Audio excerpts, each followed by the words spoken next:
Jangan tersinggung, polisi dan tentara. Kepada petinggi-petinggi negara ini, petinggi Polri dan petinggi Angkatan Bersenjata. Sejumlah peristiwa kekerasan di Papua, kita mulai rasisme. Diteriaki monyet.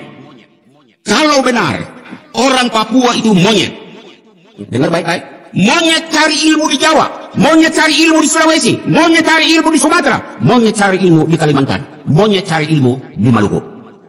Sementara manusia Jawa, manusia Sulawesi, manusia Maluku, manusia Sumatera datang mencari makan di tempat monyet. Orang waras pasti malu disebut cari makan di tempat monyet. Lebih malu yang mana? Monyet cari ilmu di tempat manusia atau manusia cari makan di tempat monyet? Pertanyaannya mengganggu nalar. Bangun jalan untuk monyet-monyet, bangun kesehatan untuk monyet, bangun pendidikan untuk monyet-monyet. Apa pemerintah masih waras mengeluarkan dana begini besar untuk monyet-monyet? Tidak keamanan, polisi tentara, kamu dengar? Anda hadir di tanah ini dengan segala perlengkapan keamanan yang hebat-hebat. Saya Pastor Amandus hanya mau bertanya, seluruh perlengkapan hebat-hebat itu untuk jaga monyet-monyet? Pemerintah yang waras akan menjawab, teriakan itu tidak benar. Oke, tidak benar, lalu kau buat apa? Buat apa? Polisi dan tentara yang masih waras akan menjawab, tidak, kami tidak menjaga monyet, kami menjaga manusia. Oke, kalau begitu, apa sikap tentara dan polisi terhadap orang yang teriak monyet itu? Malulah Anda. Kalau orang Papua itu monyet, baru Anda dengan segala perlengkapan keamanan yang wah, kamu menjaga monyet, malu kan? Pastor dan suster, pastor, bruder, suster, Anda melayani monyet-monyet? Sebelum pastor, suster, bruder yang lain menjawab, saya Pastor Amandus mau menjawab. 36 tahun saya mengabdikan diri sejak masih muda sampai rambut sudah putih ini di Papua. Saya tidak melayani monyet. Saya melayani manusia Papua. Saya sedih kalau disebut orang Papua monyet. 36 tahun saya tidak melayani monyet-monyet. Semua orang salah minta maaf itu mudah.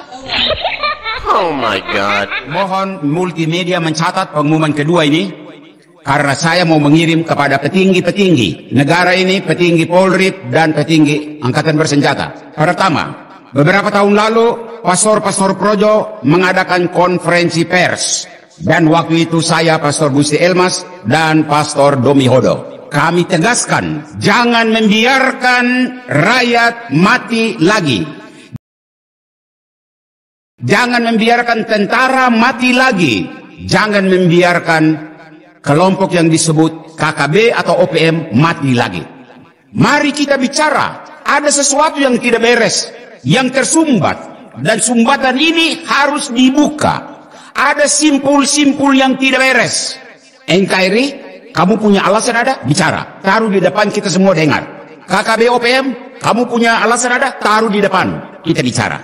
Dan ada Yuri, ada wasit yang bisa memutuskan yang salah yang mana, yang benar yang mana. Dan kalau yang benar, maka dia harus tetap maju. Yang salah, kau harus lapangkan dada dan katakan, oh, selama ini kami keliru. Kalau Indonesia keliru, harus mengaku bahwa keliru. Kalau KKB keliru, harus mengaku bahwa keliru. Dan jangan membuat manusia mati percuma. Karena kamu orang punya ulah tidak menyelesaikan masalah dengan baik. Tolong catat baik-baik. Dan saya akan kirim kepada orang-orang Katolik yang ada di tempat yang cukup penting. Dan mereka teruskan kepada orang-orang kunci. Bila perlu kepada Presiden. Bila perlu kepada Panglima ABRI. Bila perlu kepada Kapolri. Supaya jangan membuat anak manusia Indonesia mati percuma dari hari ke hari. Tadi saya membuka berita ada lagi bahwa di Wakia atau di mana ini daerah kita ini ada penyanderaan lagi, dan pasti yang datang polisi tentara, dan kalau tidak sabar dor orang mati lagi. Hei, bisakah kita bisa menahan kondisi semacam ini? Saya sedih sekali. Karena yang mati ini anak manusia bangsa ini. Entah dia KKB atau dia polisi, tentara atau rakyat biasa. Harus ada solusi. Dan pengumuman ini tolong akan diedit baik dan dikirim kepada semua pihak yang berkepentingan. Bapak-bapak, ibu-ibu, saudara-saudari, dan anak-anak umat Paroki Katedral, umat Tiga Raja, dan umat Santa Cecilia. Bahkan umat manapun atau siapapun yang saat ini sedang mengikuti siaran dari Gereja Katedral. Jangan takut. Jangan takut. Kata-kata Yesus ini, seruan Yesus ini, ditujukan kepada 12 murid 2000-an tahun yang lalu. Jangan lupa kata-kata yang sama. Itu juga ditujukan kepada kita abad ini. Termasuk kita di Timika, termasuk kita di Papua, termasuk kita di Indonesia. Jangan takut. Sebuah teguran bagi mereka yang tidak punya nyali untuk ngomong tentang kebenaran. Tapi bisa juga peneguhan. Jangan takut, itu peneguhan bagi calon-calon nabi yang berani bersuara. Calon-calon nabi pemberani abad ini. Dalam konteks berani bersuara, menyampaikan kebenaran. Hari Minggu ini saya ingin mengangkat seruan 57 imam asli Papua pada hari Senin tanggal 8 Juni minggu lalu di rumah Imam Projo Keuskupan Jayapura. Judul dari seruan itu, seruan para pastor Katolik pribumi dari 5 keuskupan ke Regio Papua. Sebuah seruan yang amat berani. Isinya 3 poin. Poin pertama tentang rasisme. Poin kedua tentang menolak ketidakadilan.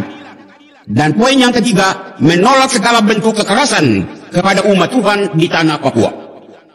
Saudara, saya minggu ini mau membatasi diri hanya pada poin yang pertama yang diangkat para imam pribumi, yakni masalah rasisme. Rasisme yang menjadi kausa prima sejumlah peristiwa kekerasan di Papua,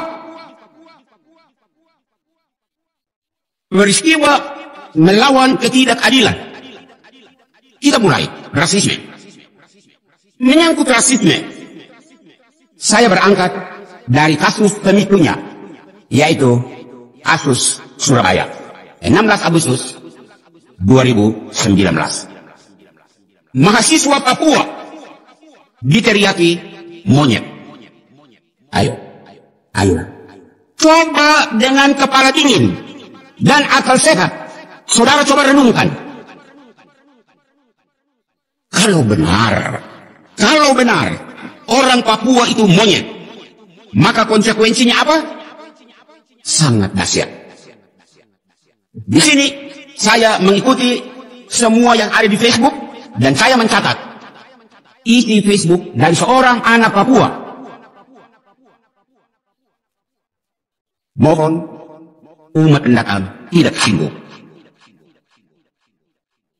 Kalau mahasiswa Papua itu monyet, artinya monyet cari ilmu di Surabaya. Dengar baik-baik. Monyet cari ilmu di Jawa, monyet cari ilmu di Sulawesi, monyet cari ilmu di Sumatera, monyet cari ilmu di Kalimantan, monyet cari ilmu di Maluku. Sementara, dan ini jangan tersinggung, sementara manusia Jawa, manusia Sulawesi, manusia Maluku, manusia Sumatera datang mencari makan di tempat monyet. Membaca SMS itu saya malu. Saya malu sendiri. Pikir dan renungkan. Orang waras pasti malu disebut cari makan di tempat monyet. Mila setitik merusak susu saya. Milik satu anak, satu orang, beberapa orang Surabaya merusak susu sebelanga Jawa, susu sebelanga orang pendatang. Lebih malu yang mana? Monyet cari ilmu di tempat manusia atau manusia cari makan di tempat monyet? Jangan, sekali lagi, jangan tersinggung. Ini konsekuensi logis sebuah ucapan rasis. Rekam. Yang kedua, saya ingin menyapa bagian pemerintahan. Pemerintah kita di pusat maupun di daerah all out mengeluarkan dana besar untuk membangun jalan di Papua, pendidikan di Papua, kesehatan di Papua. Berkaitan dengan ucapan rasisme tadi, pertanyaannya mengganggu nalar. Bangun jalan untuk monyet-monyet? Bangun kesehatan untuk monyet? Bangun pendidikan untuk monyet-monyet? Kalau benar teriakan rasis orang Surabaya itu, apa pemerintah masih waras mengeluarkan dana begini besar untuk monyet-monyet? Pemerintah yang waras akan menjawab, teriakan itu tidak benar. Oke, tidak benar, lalu kau buat apa? Buat apa? Ketiga, tidak keamanan, polisi tentara, kamu dengar? Polisi tentara di tanah Papua ini terlalu banyak. Ya, ini kan wilayah negara Republik Indonesia, wajar kok, wajar.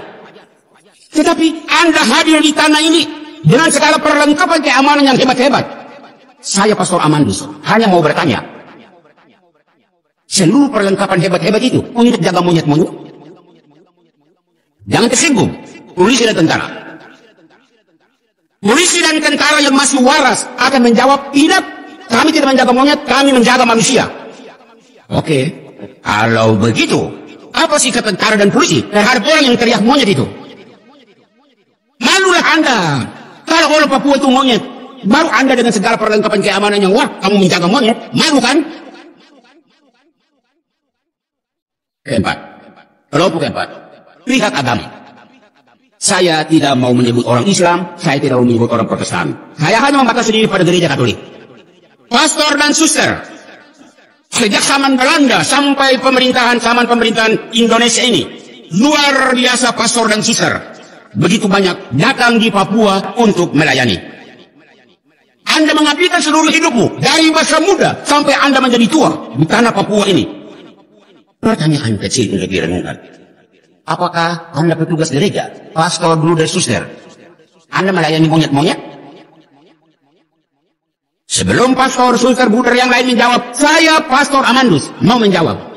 36 tahun saya mengabdikan diri sejak masih muda sampai rambut sudah putih ini di Papua. Saya tidak melayani monyet. Saya melayani manusia Papua. Saya sedih kalau disebut orang Papua monyet. 36 tahun saya tidak melayani monyet-monyet.